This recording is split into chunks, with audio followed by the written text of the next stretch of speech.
What's up, you guys? Welcome back to my channel. In today's video, I have another fun one, and can we believe that it is already fall? So I am ditching the fake stems this year, and I'm just opting for real.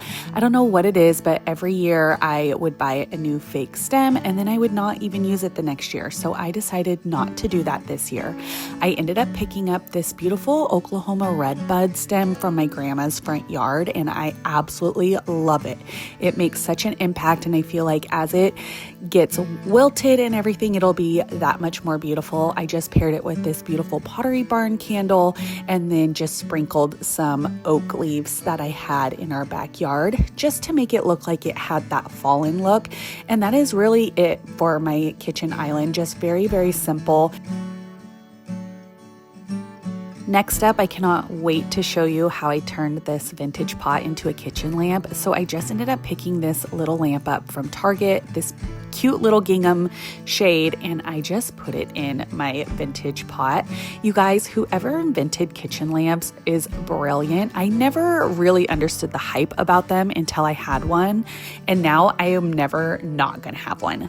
Then I just took this rechargeable light bulb, put it on top of the lampshade, and you guys, look how cute this is. I love this so much, and when it is not fall, I'll switch out the shade to something a little bit simpler. Now let's do our first Halloween DIY.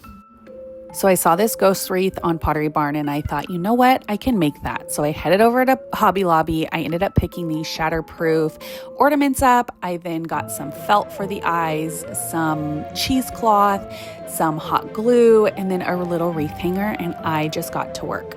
Oh, and I can't forget the lights, and then I ended up getting a wire wreath. All of this for under $25.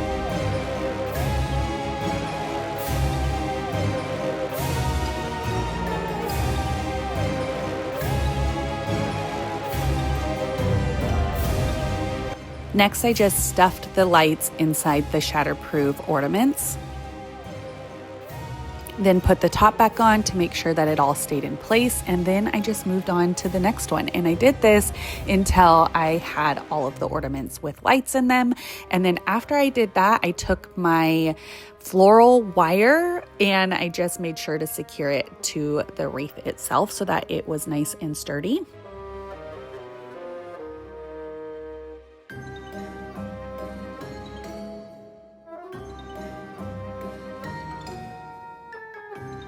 I'm not gonna lie, this was actually a very time-consuming little DIY. I really underestimated how long that it was actually gonna take me, but that could have also been because I didn't really know what I was doing and I was kind of just winging it.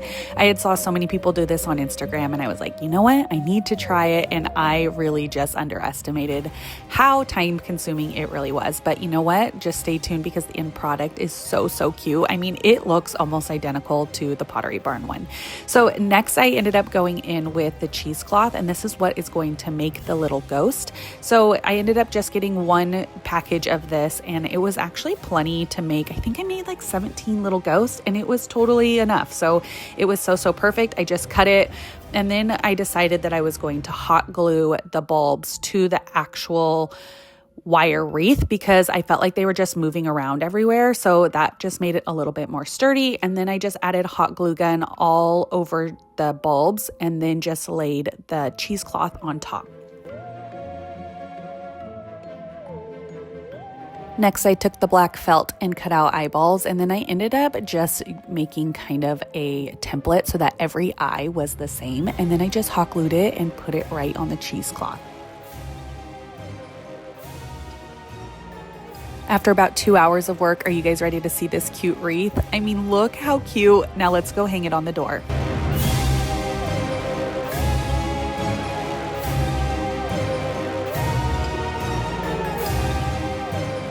Okay, now let's style our console table. I am so obsessed with these blackbirds, you guys. These blackbirds are my entire personality this holiday season, and I just place them all over my house. But first, I actually went outside and foraged this huge branch. It was a dead branch that was already in our preserve, and I just brought it home, and I thought I would make this really cute, spooky little centerpiece for the console table. Then I just paired it with some black birds, and then this little skull that I picked up from Home Goods last year. And then my most favorite thing ever is putting the bats underneath the lamp. And that is it, you guys. It is so simple, yet such a statement piece.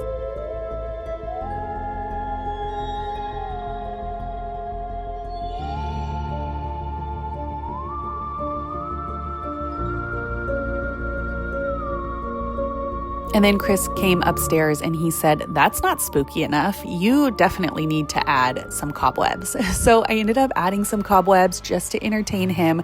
You guys are going to have to tell me, are you guys team cobwebs or team without cobwebs? I personally think that I love it without the spider webs, but I want to hear, what do you guys have to say?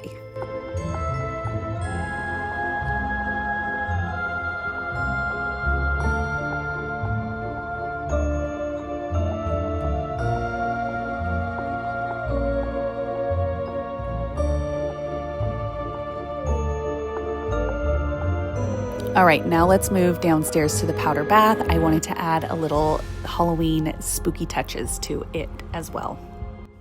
Okay, so I had to do this off camera because no matter what I did, it was not coming on camera, but I ended up just putting some sticks in here, and I'm going to just add some crows and make it a little bit spooky for Halloween. So let's see how it turns out. But honestly, I kind of think that this is cute for fall. Am I crazy? I don't know. Okay, so this is a more up close version of these little blackbirds that, like I said, have become my whole entire personality this Halloween season. They are so cute. So I ended up just adding a little bit of them into this little arrangement. You guys know that I love this little bathroom.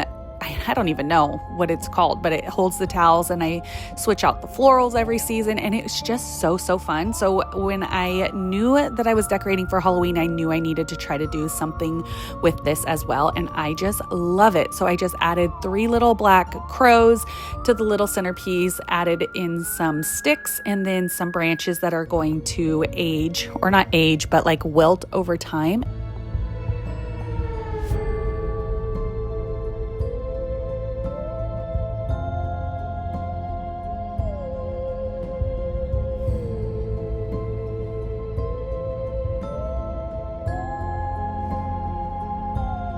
Now, this right here is my most favorite thing that I do with the kids this holiday season.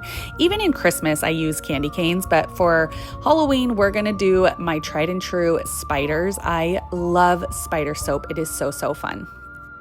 All you're gonna need is a cute glass jar so that you can see through it, your most favorite fall hand soap, of course, these cutie little spiders.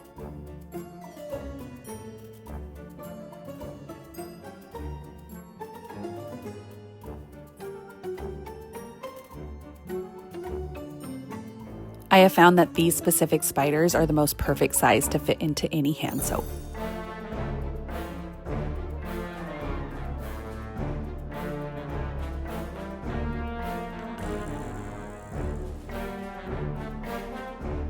I'm sorry, but is that not the cutest little simple touch to Halloween? Ugh, I just love the spider soap so much.